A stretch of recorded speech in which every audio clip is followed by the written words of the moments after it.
fire your rockets, then escape sideways. Hit-and-run GoPro footage provided to Scripps News by a Ukrainian army helicopter pilot, Vadym, shows the daring maneuver he perfected over more than a year of combat missions. Are you going into places where they could shoot you down? Constantly. We don't have any tasks in which we don't get into enemy range. If you prepare well, study the landscape, the terrain, you can approach and they won't even see us.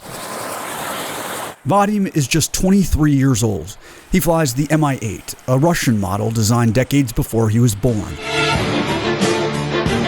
The missile system is not state-of-the-art, requiring the pilot to point the helicopter in the target's direction and dial in the coordinates.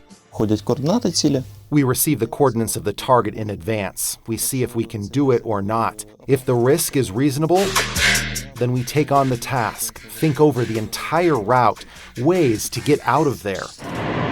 The role of Ukraine's helicopters in this war is not widely publicized, but they are constantly waging sneak attacks on enemy positions, rescuing battlefield casualties, and rapidly moving troops and commanders. To keep them safe, Ukraine's helicopters are based in secret locations like this one, far from the front line. The commander tells me that his base surface is an area where he thinks the counteroffensive is likely to kick off.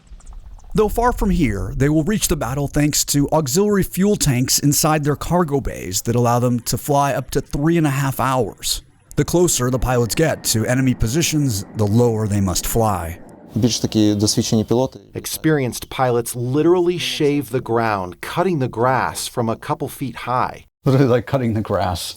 We fly completely at an extreme low altitude so as not to fall into the zone of enemy air defense systems and man-pads. Man-pads. Man-portable air defense systems and other weapons are lethal for a helicopter pilot.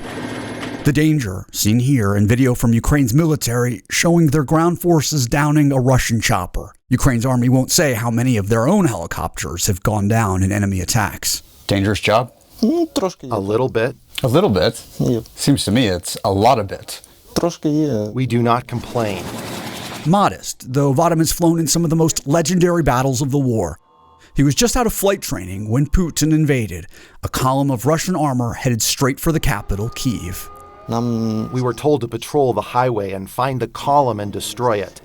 An Mi-24 flew as the first helicopter, and we flew in the Mi-8 helicopter behind as the second. We decided to attack the tank because it began to target us, and when we flew up to him, we shot him at close range.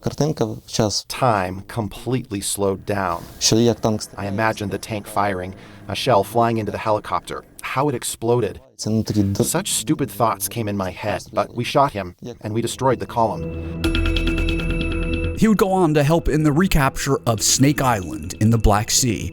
It had been captured by the Russians on the first day of the war to use as a staging ground for an assault on the key city of Odessa. The most frightening thing for me was the flight to Snake Island, the flight itself over the water.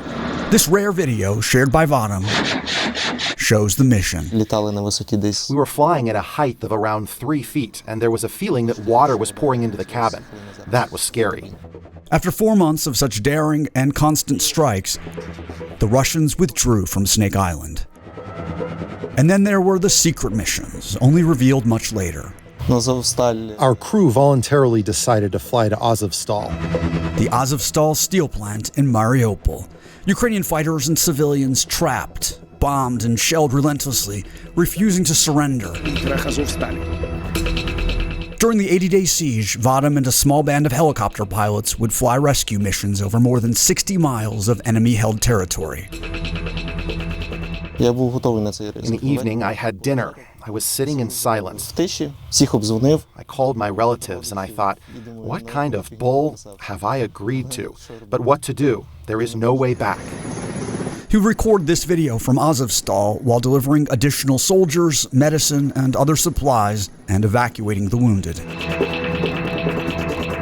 3 helicopters on missions similar to his never made it back, shot down by the Russians. Who worries about you the most? My family, my dad works in our unit, and so every time I flew off, he stood and smoked a cigarette. I think he is the most worried from all because he himself works in this field, and it was the hardest for him. When I came to fly to Azovstal, my dad met me and said, "What are you doing here?" I said, "I'm flying to Mariupol." He said I was a fool. And what was your answer? None. I just turned around and went away. He didn't stop me because he understood that someone needs to do these missions. Have you lost comrades during this war? Yes. Typically, as seen in this video a comrade recorded of Vadym during training, Ukraine's helicopters fly in pairs. On one mission, he says he flew back to base alone. His comrades in the second chopper shot down. In that circumstance, was it really difficult the next time you got into your helicopter? Absolutely not. It was in the first month of the war. And then there were no thoughts. There was only work, the destruction of the enemy, and our survival. The ultimate test of survival may be just over the horizon, the do-or-die counteroffensive. I am confident in our command at the General Staff. We have a goal to fight for. We are on our land, and we have no other way out. Jason Bellini, Scripps News, at a helicopter base in central Ukraine.